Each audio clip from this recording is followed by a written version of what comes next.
أهلا وسهلا في قناتنا، وشكرا جزيلا لكل شخص يخصص من وقته يحضر الفيديو ويدعم القناة بكلمة طيبة أو مشاركة.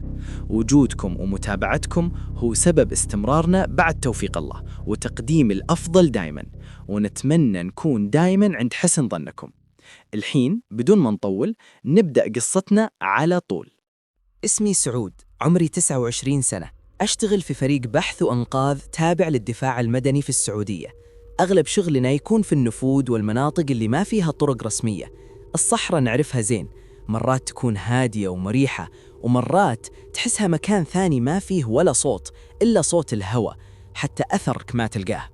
اليوم اللي بدأت فيه أحداث القصة كان يوم عادي بالنسبة لنا، جو حار، رياح خفيفة، والسماء صافية بشكل يخوف أكثر مما يطمن. تقريبا الساعة 4 العصر جانا بلاغ عن رجل كبير بالسن يمشي داخل النفود، واضح إنه تايه ويرفض يرجع للطريق. مو أول مرة تجينا بلاغات زي كذا، في ناس تدخل الصحراء تتمشى، وفي ناس تضيع، وفي ناس تمشي لين تنهار. لكن الجملة الغريبة في البلاغ كانت الرجل يقول لهم: لا تقربون مني، خلوني أمشي بطريقي، أنا أعرف وش أسوي.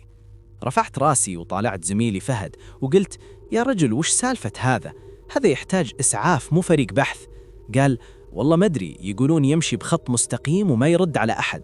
تحركنا فورا، أخذنا معداتنا، ماء، أجهزة تحديد موقع وحبال. وصلنا للنقطة اللي وصفها الشهود، وكانت أول إشارة أن الموضوع مو طبيعي. كل شخص سألناه قال نفس الكلام بصيغة مختلفة. شفناه هناك، حاولنا نوقفه، رفع يده وقال: هذا طريقي. أحد السكان قال لي: الرجال مو تايه، كأنه يدور شيء وهو متأكد منه، يمشي بخط مستقيم وما يلتفت حتى لو تناديه. وصف شكله بدقة، رجل في الستينات، شعره أبيض، لابس ثوب خفيف ومعاه شنطة صغيرة، مو راعي ولا مسافر معروف. والغريب جدا إن ما معه أي مؤونة ولا حتى ماء. حتى لما عرضوا عليه ماء رفض وقال: لو شربت ما راح أوصل. بهاللحظة حسيت باستغراب غريب، كأن الرجل في مهمة، مو عايش حياته بشكل طبيعي. دخلنا النفود ونزلت أتأكد من أثر الأقدام، كانت واضحة جدا، وخط مستقيم بدون أي التفاف. قلت الفهد: هذا مو تايه، هذا يعرف وين رايح. قال: طيب وين؟ ما فيه غرب إلا صحراء. بعد ساعة ونص تقريبا لقينا أول دليل، مكان جلس فيه جنب نار صغيرة مطفية، لكن النار كانت مغطاة بالتراب بطريقة مرتبة، كأنه يدفن شيء مو يطفي نار. حفرت شوي ولقيت تحت الرماد قطعة قماش سودة صغيرة وملفوفة بأحكام. طالعت فهد وقلت: وش سالفة هالقماش؟ قال كلمة ما توقعتها: شكلها خرقة معمول فيها سحر. قلبي وقف لحظة. رفعها بالعصا وفجأة هبت علينا ريح قوية رغم أن الجو كان هادي. غبرة دخلت عيوني وصوت الرمل يتحرك، كأن المكان انزعج أننا كشفنا شيء. قلت له: خلها مكانها، نكمل البحث عن الرجال. مشينا نص كيلو تقريبا وشفنا أثر غريب. الرجل كان يحفر حفر صغيرة، يمد يده داخلها وبعدين يغطيها بسرعة، يلتفت يمين ويسار كأنه خايف أحد يشوفه رغم أن الحالة في صحراء مفتوحة. جانا اتصال لاسلكي بمعلومة صادمة، تم التعرف على هويته، اسمه سعد، عراقي الجنسية، دخل السعودية قبل 15 يوم عبر مطار الرياض وما معه سيارة، ويقولون إنه يوشي من وقتها على رجوله. 15 يوم مشي بدون ماء، بدون نوم كافي. هذا مو إنسان تايه، هذا رايح لشيء أو هارب من شيء. تتبعنا آخر أثر له، يدخل عمق النفود لمسافات طويلة جدا. فهد قال: إذا ما معه مؤونة يمكن يمشي للموت. بعد ساعة من التتبع بدأت الشمس تغرب، والصحراء إذا غابت الشمس عنها تتغير، الحر يصير برد والظل يصير خطر، وكل صوت صغير تحسه قريب. وقفنا السيارة عند منطقة منخفضة، وآخر أثر للرجل كان واضح تحت نور السيارة. إحدى القدمين غاصت أكثر من الثانية، علامات تعب واضحة. قلت: أكيد قريب، يمكن أقل من نص ساعة ونلحقه. رفع فهد اللاسلكي وقال: هنا فريق البحث 12. بدينا نتابع الأثر الأخير، وكان واضح أن الرجال تعبان وقريب جدا. ردت علينا القيادة عبر اللاسلكي وقالوا: انتبهوا، لا تقربون كثير، الرجال يرفض المساعدة، خلوا التواصل بالكلام فقط وبدون إجبار. يعني ما يبوننا نجبره ولا نركبه السيارة غصب. كملنا طريقنا، نمشي بهدوء ونراقب الأثر قدامنا. مشينا تقريبا 800 متر داخل النفود، والرمل صار أثقل والمشي أصعب. كنا نمشي بحذر، لا صوت إلا صوت خطواتنا والهواء اللي يمر بين الكثبان. كل ما تقدمنا كان الأثر يوضح أكثر. تعب الرجال، خطوة أطول من الثانية وانزلاقات خفيفة بالرمل، وكأنه يمشي وهو يجر رجوله جر. قلت الفهد بصوت منخفض: الرجال خلاص، واضح إنه على آخر طاقته. رد علي وقال: بس الغريب ليه الحين ما توقف ولا جلس يستريح؟ وقفنا لحظة نسمع المكان. الصمت كان غريب، حتى الهواء كأنه وقف. رفعت عيني قدامي ولمحت شيء بعيد فوق كثيب صغير، شكل شخص واقف وثابت وما يتحرك أبد. ناديت عليه بهدوء: يا عم، إحنا فريق البحث والإنقاذ، جينا نساعدك. ما رد ولا حتى لف راسه. تقدمنا خطوة ثانية وفجأة رفع يده بدون ما يلتفت وقال بصوت منخفض ومتعب: قلت لكم لا تقربون، طريقي باقي ما خلص. وقفنا مكاننا زي ما أوصتنا القيادة. حاولت أتكلم معه بهدوء: طيب خلنا نمشي معاك، على الأقل نعطيك ماء. سكت لحظة وبعدين قال: الماء يضيع الطريق، وأنا ما عاد باقي لي إلا القليل. نظرة الفهد ونظرة الاستغراب بيننا كانت واضحة. الرجال واضح عليه التعب، لكن صوته ثابت، كأنه يمشي على وعد لازم يوصل له. بهاللحظة لاحظت الأرض قدامه كانت محفورة بشكل خفيف، كأن في حفرة قديمة تم ردمها بسرعة، والرمل حولها كان مرسوم بخطوط خفيفة، نفس الخط اللي شفناه قبل، متجه للغرب. قلت له: وش فيه هناك؟ وش تدور؟ رد بدون ما يلتفت: شيء لازم يرجع لمكانه قبل ما يلحقنا. وسكت بعدها، والهواء بدأ يتحرك من جديد، ومعه إحساس إن كل المكان يراقبنا. إلين سمعنا صوت، مو صرخة ولا نداء، كان صوت خطوات ثقيلة بين الرمل، خطوات شخص يمشي وهو يجر رجوله بتعب شديد. فهد قال: لحظة لحظة، أسمع يا سعود، في أحد يتحرك. بدينا نتبع الصوت بهدوء، وكل ما قربنا بدأ يوضح أكثر، وإلين أخيراً شفنا الرجال لأول مرة بوضوح. كان واقف على طرف النفود وجسمه متجه ناحيتنا، جسمه هزيل وثوبه متسخ بالرمل، ومع أن نور سيارتنا كان واضح له من بعيد إلا إنه ما تحرك ولا توجه لنا. وقفت طالعه، جسمه ضعيف جدا وثوبه مغبر وشنطة صغيرة معلقة على كتفه. لكن أكثر شيء شدني وقفته، كانت ثابتة، مو وقفة شخص تايه، وقفة شخص يعرف إنه وصل لنقطة معينة. ركزت على كتفه، كان يطلع وينزل بسرعة، واضح يتنفس بتعب شديد، ومع ذلك ما جلس. قلت بصوت مسموع: السلام عليكم يا عم. ما رد. كررتها: يا عم، إحنا فريق بحث وإنقاذ، جايين نساعدك. بدون ما يلتفت قال: ما أحتاج مساعدتكم. صوته كان مكسور لكنه ثابت، كأنه يردد جملة قالها لمئات الناس قبلنا. قربت خطوة، لكن فهد مسك ذراعي وقال بهدوء: خلك ورا، يمكن يخاف إذا قربنا. وقفت بمسافة وقلت: يا عم، الجو خطير بعد المغيب، عندك ماء؟ تحتاج مؤونة؟ رد بنفس الهدوء: لا تشيلون همي، أنا أمشي بطريقي وما أحتاجكم. وسكت لحظة وبعدين قال جملة ما أنساها أبد: أنا ماني ضايع، أنا تايه باختياري. نظرت لفهد والجملة كانت ثقيلة علينا. قلت له: وش تقصد يا عم؟ ليه تمشي لحالك؟ وش قصتك؟ التفت لنا لأول مرة وشفنا وجهه، رجل في الستينات، ملامحه عربية واضحة، عيونه فيها خوف، لكنه مو خوف منه، خوف من نفسه. قال: لو ركبت معكم ما راح أوصل. قلت: توصل لوين؟ قال بدون تردد: ما راح أوصل للمكان اللي بديت فيه غلطتي. وقف فهد جنبي وقال: وين غلطتك يا عم؟ نزل نظرة للأرض ومد يده للرمل وقال: بيدي دفنت شيء ما كان المفروض أدفنه، وجيت أرجعه. سكتنا، والجملة رغم بساطتها معناها كان كبير، وكأنها تأكيد الكلام فهد عن الخرقة والسحر. قلت: دفنت إيش؟ هز راسه وقال: شيء يرجع العمر كله لورا. تنهد فهد وأخرج قربة موية ومدها له: يا عم، اشرب على الأقل، ريح نفسك شوي. رفع عينه له وانفتحت عينه اليمين أكثر من اليسار، وقال: لو شربت أضعف والضعيف يرجع، وأنا جاي أتخلص من الرجوع بدون نتيجة. كلامه كان مثل الألغاز، لكن إحساسي يقول إن الموضوع أعمق من اللي يبان.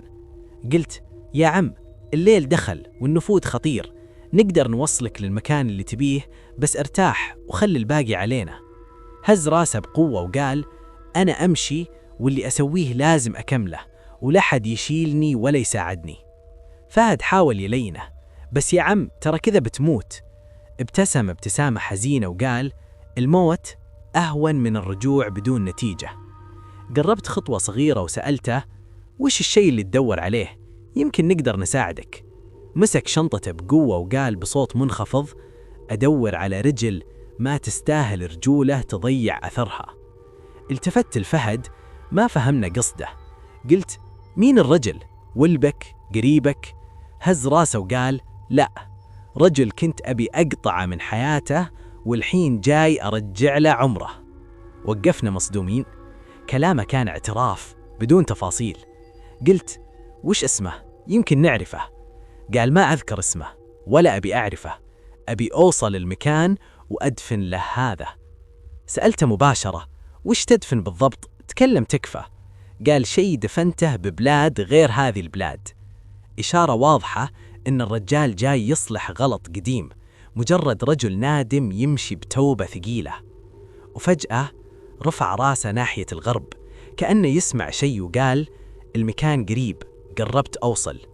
وبدأ يمشي ومشينا وراه، مو لأننا فاهمين كل شيء، لكن لأن إحساسنا يقول إن الرجال رايح لمصيره ولازم نكون شهود معه، وهو رافض يركب معنا، وواجبنا ما يسمح نجبره. فهد همس لي: يا سعود، الرجال يخوف بدون ما يسوي شيء. قلت: لا، واضح إنه يعاني من ذنب قديم. بعد مسافة طويلة وقف فوق تل صغير، جلس على ركبة اليسار وحط يده على الرمل كأنه يقيس حرارته أو يسمع شيء تحته. وقفنا نراقبه بهدوء. قال فهد: خلنا نراجع شهادات الناس اللي شافوها أمس. فتحت دفتر البلاغات وبديت أرتب الملاحظات. الشاهد الأول عامل محطة بنزين، قال إن الرجال مر قبل 3 أيام يمشي مغبر وتعبان. عرضوا عليه سيارة وموية ورفض الاثنين، بس سأل عن اتجاه الغرب، وكان يحط يده على صدره كل شوي كأنه يتأكد من شيء تحت ثوبه. نظرت للرجال قدامنا وفعلا يده ما تفارق صدره. الشهادة الثانية راعي إبل، قال شافه بالليل مولع نار صغيرة وجالس بعيد عنها 3 أمتار. الناس تقرب من النار، هو كان يبعد، وكان يحفر حفرة صغيرة يطلع منها شيء أسود، يطالعه ويرجع الجيبه، وبعدين يقفل الحفرة بسرعة ويلتفت يمين ويسار كأنه خايف أحد يشوفه. الشهادة الثالثة مسافر على الخط، شاف الرجال يمشي ووقف يساعده، وأول ما فتح الباب وقال له: أركب معي يا عم، رجع خطوتين لورا وقال نفس الجملة تقريبا: لو ركبت ما راح أوصل للي أبيه. رجعنا للحظة الحالية. الرجال قدامنا قام من جلسته ومسك شنطته الصغيرة وبدأ يمشي بنفس الاتجاه اللي قالوا إنه ماشي له 3 أيام، بدون ما يغير خطه ولا حتى يوقف. مشينا معه شوي وفجأة وقف والتفت علينا وقال: انتوا تتبعون أثري. قاطعته وقلت: يا عم لازم نرجع، احنا توغلنا كثير بالصحراء وكذا ممكن نضيع. لكنه كان مصر ورافض تماما. بهاللحظة اضطرينا نبلغ القيادة عبر اللاسلكي، وطلبوا منا نبقى معه لين توصل الجهات الأمنية وتتصرف معه. وقتها قال جملة غريبة: انتوا تتبعون أثري، بس الأثر الحقيقي مو على الأرض. استغربت وش يقصد؟ قالها بهدوء بدون دراما، مجرد كلام رجل واثق من نفسه. فهد سأله: وش تقصد بالأثر مو على الأرض؟ رفع شنطته وضغط عليها بقوة وقال: أثر حملته سنين وأبي أحطه بمكانه قبل ما أموت. قلت له: طيب وين مكانه؟ نوصلك له. قال: مكاني يعيش فيه رجل ظلمته وما أبي أموت قبل لا أوصل له. طلع ورقة صغيرة من جيبه، فتحها ثواني، كانت أقرب لخريطة كلمات، ورقة قديمة جدا. رجعها بسرعة وكمل مشي. قلت لفهد: تحس الورقة هي اللي تحدد الطريقة؟ قال واضح إنه يمشي لهدف محدد. جانا اتصال من القيادة، شهادة جديدة. الرجل قبل يومين سأل عن قرية صغيرة قريبة من النفود، فيها رجل عراقي مشلول نصفي من 20 سنة، ونفس الاسم اللي سأل عنه هو اسم الرجل المشلول. نظرت لفهد والصورة بدأت توضح، لكن ليه يمشي كل هالمسافة؟ ليه مستعجل؟ وليه يخاف السيارة توقفه؟ وقف فجأة وعيونه حمرة شوي وقال: أول غلطة سويتها هناك وآخر غلطة بسويها هنا. وبعدها قال جملة ما فهمناها وقتها: السحر ما ينتقل الحالة، يمشي مع صاحبه لو هرب منه 1000 مرة. كمل مشي والجو بدأ يبرد، والهواء صار أقوى شوي، والرمل يتحرك تحت خطواتنا. بعد نص ساعة تقريبا وقف فجأة وقال بدون ما يلتفت: بنام هنا. استغرب فهد: هنا؟ إحنا بصحراء. قلت له: خلنا قريبين وننام بالسيارة لو احتجنا. طلعت ولاعة عشان نشعل نار، لكنه رفع يده بسرعة وقال: لا تولعون النار. قلت: الجو بارد، نحتاج نتدفى. قال: أنا قريب، والنار تبين إذا كنت قريب من المكان، وأنا ما أبيه يعرفني. كلامه غريب، لكن نبرته كانت واثقة. رجعت الولاعة وجلست قريب منه. فتح شنطته وطلع علبة معدنية صغيرة ملفوفة بقماش قديم. ما فتحها، بس ظل ماسكها ويناظرها. قال فهد: واضح إنها أهم شيء عنده. قلت: باين من طريقة مسكته لها. بعد 10 دقائق قام، ما طلب ماء ولا أكل، تيمم بالأرض وكبر وبدأ يصلي. صلاته كانت هادية، لكنه كان يطيل بالسجود بشكل كبير، كأنه مو قادر يرفع راسه. بعد ما خلص جلس ومسك راسه بيده. قال فهد: واضح إنه منهك، دقائق وينهار. التفت لنا وقال: إذا نام واحد منكم الثاني يبقى صاحي. سألته: ليه؟ تخاف من شيء؟ قال: نومي ثقيل وما أصحى على أي صوت. انسدح بسرعة ونام، وقبل ما يغفى قال: لا أحد يقرب شنطتي ولا العلبة. الوقت كان تقريبا 1 بالليل والهواء يزيد. فهد قال: أنا بنام ساعة، صحيني بعدها. جلست أراقب الرجال، تنفسه مو منتظم، كأنه يحلم بكابوس. بعد نص ساعة سمعت صوت معدن يحتك بقماش. شفته وهو نايم يسحب العلبة ويشدها لصدره ويتمتم: ما أبي أموت قبل ما أوصل، لازم أفك اللي سويته. صحى فهد بعد 2 ساعات. قلت له: الرجال يتكلم وهو نايم، واضح شايل ذنب كبير. الساعة 3:30 الفجر جلس فجأة كأنه صحى من حلم مرعب. قال: باقي يوم واحد. سأل فهد: يوم واحد لإيش؟ قال: للرجل اللي دعيق عليه. ورجع نام. مع الشروق صحى قبلنا وناظر جهة الغرب. قال: أبي أوصل قبل ما يخلص النهار. سألته: وش اللي بالعلبة؟ ناظرني وقال بهدوء: عمل سويته من زمان. سألته: على مين؟ قال: الرجل المشلول، خلاف بسيط أيام طيش، لكن الربي ما يهمل. قال: العمل ما يتبطل بس يتحول، وأنا دفنته بالعراق، والحين لازم أرجع الأصله لصاحب الظلم.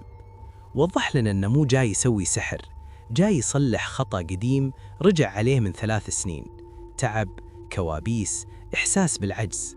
بعدها قام ومشى وقال: إذا تأخرت أموت قبل ما أوصل، والعمل يبقى معكم. انصدمنا، لكنه كان جاد مو تهديد. قال: الشيء اللي يدفن نفسه يدور صدر غيره. كملنا معه. الظهر دخل واللاسلكي ما عاد يوصل، لكن ما قدرنا نتركه. وصل لتلة صغيرة، جلس ومد يده على الأرض وقال: هنا تحديدا كانت البداية. بدينا نتابع الأثر الأخير للرجل، وكان واضح عليه التعب الشديد. قريب منا ردت القيادة علينا وقالوا: انتبهوا لا تقربون كثير، الرجل يرفض المساعدة، خلوا التواصل بالكلام بدون إجبار، يعني ما يبغوننا نجبره ونركب السيارة معنا. كملنا طريقنا ومشينا قرابة 800 متر تقريبا، لين قربنا منه أكثر. كان صوته هادي جدا لدرجة أن تحس أنه يكلم نفسه. جلست أنا وسعود على بعد 2 خطوات منه وما حبينا نضغط عليه. فتح شنطته وطلع نفس العلبة المعدنية وبدأ يحفر بيده حفرة صغيرة قطرها يمكن 2 شبر. كان الحفر بطيء، لأن الرمل حار ويده ضعيفة من التعب. كنا نسمع أنفاسه تتقطع، لكنه ما نطق ولا كلمة.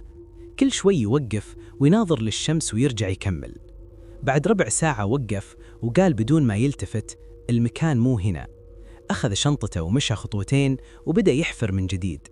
فارس قال لي بصوت خافت كأنه يدور على نقطة دقيقة جدا.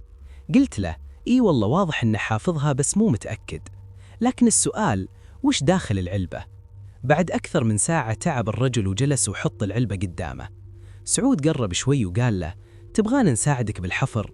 رد بسرعة: لا، اليد اللي حفرت هي اللي تدفن.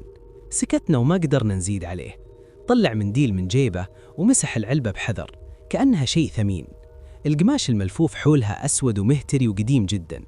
سألته: وش داخله يا عم؟ قال: اسم وتاريخ وندم. وقت ما قرب الغروب قبل لا تغيب الشمس تحديدا وقف ورفع العلبة بيده وقال: إذا مت قبل ما أدفنها احرقوها، لا تفتحونها.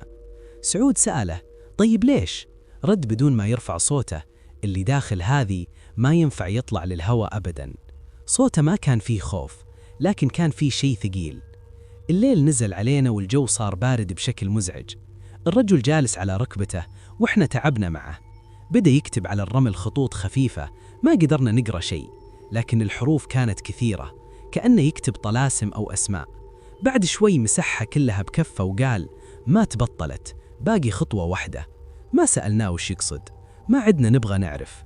بعدها الهواء بدأ يعصف فينا والرمل تتحرك بقوة حولنا كأنها ظلال ثابتة، وهو حاط يده على العلبة داخل جيبه. التفت علينا وقال: لو نمت لا تصحوني. جلس مكانه لكنه ما نام. كل اللي سمعناه طول الليل صوت الخافت يتمتم بكلمات قصيرة كأنه يراجع شيء في ذهنه. صحينا الفجر بتعب شديد، الجو أبرد من أمس والهواء ساكن والسماء تميل للبرتقالي. أول شيء سويته أني نظرت لمكان الرجل. كان الرمل منسق والحفرة موجودة، لكن الرجل نفسه اختفى. ما في أثر أقدام واضحة، مع أننا كنا نايمين قريب جدا منه. سعود قال: مستحيل يمشي بدون ما نحس فيه. قلت له: أساسا واضح أنه ما نام. بدينا نبحث حول التل، وبعد شوي لقينا أثر خفيف جدا، خطوات كأنها سحب رجلين من التعب. مشينا ورا الأثر باتجاه الغرب، نفس الاتجاه اللي كان يقوله. بعد حوالي 20 دقيقة ظهر قدامنا منخفض رملي صغير، هواه أبرد شوي، وفي وسطه شفنا شيء غريب: حجارة مصفوفة بشكل دائرة قطرها تقريبا متر. الرمل حولها مرتب كأن أحد نظف بيده. سعود قال: معقول هو اللي سواها؟ قلت: أكيد، مين غيره بهالصحراء؟ دخلنا الدائرة وبعد خطوات شفناه. الرجل جالس وظهره لنا، راسه مايل لليسار، عيونه مغلقة، يد اليمين على بطنه واليسار عند صدره، نفس الحركة اللي شفناها أمس. وتحت يد اليسار مباشرة كانت العلبة المعدنية مغطى نصها بالرمل، كأنه حاول يدفنها قبل ما يتوقف قلبه، لأنه بالفعل كان ميت قدامنا. ما كان في أي أثر معركة. سعود قال: واضح مات من الإنهاك، ليتنا أجبرناه يجي معنا. قلت: إي والله، لكن واضح أنه اختار المكان بنفسه. رفعت راسه شوي أتأكد، جلده بارد لكن ملامحه هادية كأنها نهاية كان يعرفها. حفرت الرمل فوق العلبة بحذر وسحبتها. كانت أثقل مما توقعت، ملفوفة بنفس القماش الأسود القديم. سعود قال: لازم نبلغ القيادة. طلعنا الأقرب مرتفع وقدرنا نلقط إشارة وبلغناهم بكل التفاصيل. قالوا لنا بوضوح: لا تفتحون العلبة أبداً، احتفظوا فيها لين توصل الشرطة. حطيت العلبة في كيس حماية ورجعنا نراقب المكان بدون ما نلمس شيء. وأنا أرفع شنطة الرجل سمعت صوت ورق. الفضول غلبني، فتحت الشنطة ولقيت ورقة مطوية 4 مرات، صفرة من القدم. ناديت سعود، فتحناها وكانت أبسط مما توقعنا وأثقل من كل كلامه. مكتوب فيها: إذا مت قبل الوصول احرقوا العلبة، وإياكم ثم إياكم ترجعونها لصاحبها، الرجوع خطر. تحتها اسم رجل الشرطة لاحقاً أخفت الاسم، وكان في دعاء بسيط: اللهم سامحني. وصلت الشرطة بعد 3 ساعات مع طبيب شرعي ومحققين، صوروا المكان وصادروا العلبة بدون ما يفتحونها قدامنا، حطوها في صندوق أدلة. المحقق لاحظ حفرة صغيرة داخل الدائرة، حفرناها ولقينا ورقة ملفوفة وصورة ممزقة. جمعوا الأدلة وحملوا الجثة. قبل ما يمشون قال المحقق: رجل بعمره ما يمشي هالمسافة إلا وراه ندم قديم. رجعنا للسيارة، الجو هادي بشكل غريب، ولا أحد تكلم. بعد الظهر وصل اتصال من القيادة، تواصلوا مع الشخص المكتوب اسمه بالورقة. الرجل موجود في السعودية، لكنه مصاب بشلل نصفي من 20 سنة. سكتنا كلنا، نفس المدة اللي اعترف فيها الرجل إنه سوى العمل. هل هي مصادفة؟ ما ندري، لكن نعرف شيء واحد: الرجل مات وهو يحاول يرجع شيء، ويمكن ما قدر يرجعه أصلاً. بعدها نقلونا المركز قريب، وكل واحد فينا جلس يشرح اللي شافه من بداية البلاغ إلى لحظة موته. جلست قدام الضابط أنا وفارس، وقلنا كل شيء مثل ما صار بالضبط، من أول ظهور للرجل، الكلامة، وطريقة موته، بدون زيادة ولا نقصان. سألني الضابط: فتحتوا العلبة قدامكم؟ قلت له: أبداً، ما لمسناها، والرجل نفسه كان حريص إن ما حد يفتحها. بعدها قال: العلبة الآن عند الأدلة الجنائية، وهم اللي راح يتأكدون من محتواها. ما كان بيدنا شيء، ما قدرنا نجبرهم ما يفتحونها، كل اللي علينا الانتظار. بعد 2 ساعات تقريباً دخل المحقق ومع الأدلة بنفسه، رجل هادي، نظراته قليلة وصوته ثابت. جلس قدامنا وقال مباشرة: فتحنا العلبة. سألته فوراً: طيب وش فيها؟ قال: العلبة تحتوي على 3 أشياء: ورقة فيها اسم شخص، قطعة قماش عليها كتابة قديمة جداً، وشعر مربوط بخيط. فارس سأله: طيب الكتابة وش نوعها؟ رد المحقق: كتابة شعبية قديمة كانت تستخدم قبل تقريباً 30 سنة، وتعتبر من أشكال السحر الشعبي. قالها بدون تهويل ولا دراما، كلام مباشر جداً. سألته: طيب وش مكتوب بالورقة؟ قال: الاسم مطابق تماماً للاسم اللي لقيناه بالورقة الثانية، يعني العلبة والورقة اللي كانت بجيب العراقي نفس المحتوى ونفس الاسم. بعد حوالي 6 ساعات بلغتنا الشرطة أنهم تواصلوا مع الرجل المكتوب اسمه، وهو موجود في السعودية ومصاب بشلل نصفي من 20 سنة. اللهجة والعمر والمعلومات كلها تطابق قصة العراقي. سألنا الضابط: وش قال الرجل؟ قال إنه ما يعرف شيء عن العراقي اللي يدور عليه، واستغرب كثير، وقال إنه ما شافه من 30 سنة، وإن العلاقة بينهم كانت سيئة وانقطعت من زمان. سألته: هل يعرف عن عمل أو شيء انحط عليه؟ هز راسه وقال: لا، لكن الإصابة اللي جته من 20 سنة ما لها سبب طبي واضح. الطبيب الشرعي أكد أن وفاة العراقي كانت بسبب الإنهاك والجفاف. رجل كبير بالسن، مشى فوق طاقته. لكن اللي شد انتباه المحقق أكثر الكتابة على القماش. قال محقق الأدلة: جزء منها واضح وجزء ممسوح، والمكتوب فيه: فلان بن فلان يحبس عنه العافية ويقلب عليه حاله. أسلوب قديم معروف عند بعض كبار السن، لكنه مو دليل على شيء فوق طبيعي، مجرد اعتقاد شعبي بقصد الضرر. سألته: ممكن يكون الشلل سببه هالكلام؟ قال: ما نقدر نقول كذا، احنا ما نؤمن بالماورائيات، احنا نتعامل مع أشياء ملموسة وواضحة. لكن الورقة اللي بجيب العراقي فيها جملة ثانية: لا يرجع العمل إلا بمسير القدم، ولا يرفع إلا بتعب الجسد. واضح أن الشايب كان مقتنع أن تصحيح غلطته لازم يكون بالمشي والتعب. سألته: طيب هو مات قبل لا يدفن العلبة، وش يعني هذا؟ قال الضابط: العلبة ما اندفنت بالكامل، فتبقى ضمن الأدلة، والمكان اللي اختاره للموت قريب جدا من قرية الرجل المذكور، تقريبا 2 كيلو فقط. الشيء الوحيد اللي ما لقوا له تفسير القماش اللي كانت ملفوفة فيه العلبة، أقدم من عمر العراقي نفسه، أكثر من 60 سنة. بدت الصورة تتضح: رجل عراقي سوى عمل قبل 30 سنة، والرجل المتضرر هاجر للسعودية قبل 20 سنة، وبعد سنين قرر العراقي يرجع بنفسه ويحاول يدفن العمل، لكنه مات قبل ما يكمل. لكن بقت أسئلة: وش كان يكتب على الرمل؟ وليش كان يحفر ويردم مرارا؟ بعد يومين طلبت القيادة نروح مع الشرطة لمقابلة الرجل المصاب. يسكن بقرية صغيرة بطرف منطقة صحراوية، بيت شعبي بسيط. استقبلنا ولده شاب بثلاثيناته وقال: أبوي واعي، تكلموا براحتكم. دخلنا غرفة هادية فيها سرير طبي ورجل كبير بالعمر، وجهه هادي ونص جسمه الأيسر شبه ثابت. سألها الضابط: تعرف رجل عراقي اسمه كذا؟ فكر شوي وقال: إيه، كنا نعرف بعض زمان، كان بيننا خلاف بسيط بتجارة، ومن بعدها انقطعت الأخبار. قال الضابط: تدري إنه جاء السعودية ويمشي يدورك؟ سكت واستغرب وقال: وليش يدورني؟ قال له: لقينا معاه علبة فيها اسمك. نزل راسه وصار يفرك أصابعه. سأله الضابط: صار بينكم شيء قبل 20 سنة؟ قال: فجأة مرضت، نص جسمي توقف، الأطباء شكوا بجلطة لكن التحاليل ما وضحت شيء. سأله الضابط: تتوقع أنه هو السبب؟ قال: ما أبي أظلم أحد، لكن أيام الشباب كان في ناس تسوي أشياء ما تفهمها. قال للضابط: لو كان جاي يصلح غلطته وش تقول له؟ قال: هو مات صح؟ قال الضابط: إيه، مات بالنفود وهو يحاول يوصل لك. قال الرجل: الله يرحمه، كان طيب وأنا مسامحه. طلعنا، لكن ولده قال لنا: أبوي من شهرين يحلم بشخص واقف قدام البيت يحاول يدخل وما يقدر.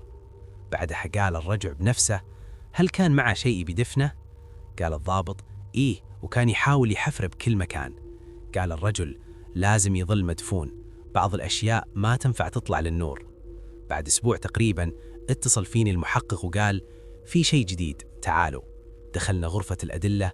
قال: التحليل جاهز، الورقة فيها اسم وتاريخ، القماش عليه طلاسم، والشعر يعود للعراقي نفسه، وقرار الدولة إتلاف محتوى العلبة بالحرق لأن ما في جريمة قائمة، والشخص المسؤول متوفى، والمتضرر ما يبغى يعرف التفاصيل. وانتهى التحقيق. طلعنا وقال لي فارس: تتوقع انتهت القصة؟ قلت: الظاهر كذا، لكن داخلي سؤال، ليش اختار يموت هناك؟ بعد أسبوع رجعت للموقع، لقيت دائرة الحجارة موجودة، لكن لاحظت خدش بسيط فوق الحفرة وخط واحد مرسوم باتجاه الغرب ما كان موجود قبل، يعني أحد رجع بعدنا. بعد أسبوعين اتصل فيني الشرطي وقال: الرجل المصاب بيشوفك. رحت له، قال لي: سمعت انك رجعت للموقع، لقيت شيء؟ قلت: لقيت خط بالرمل باتجاه بيتك. قال: إيه، أنا رحت بعد ما سمعت بموته وحطيت الخط عشان أتذكر المكان، كنت أتأكد إنه ما دفن لي شيء ثاني. وقال لي: الناس تغلط، لكن مو كل واحد يعرف يصلح غلطته، وأنا مسامحه لوجه الله وأتمنى يسامحني. وهذه كانت نهاية القصة. رجل حاول يصلح خطأ قديم ومات قبل ما يكمله، لكن يمكن راح وهو مرتاح لأن التسامح وصل قبل النهاية. إلى هنا نصل لنهاية قصتنا. شكرا لكم على حسن الاستماع ووصولكم لهالجزء. نتمنى تكون القصة عجبتكم، ولا تنسون تدعمون القناة بالمتابعة وتفعيل الجرس عشان يوصلكم كل جديد. ونشوفكم بإذن الله في قصة جاية. دمتم بخير.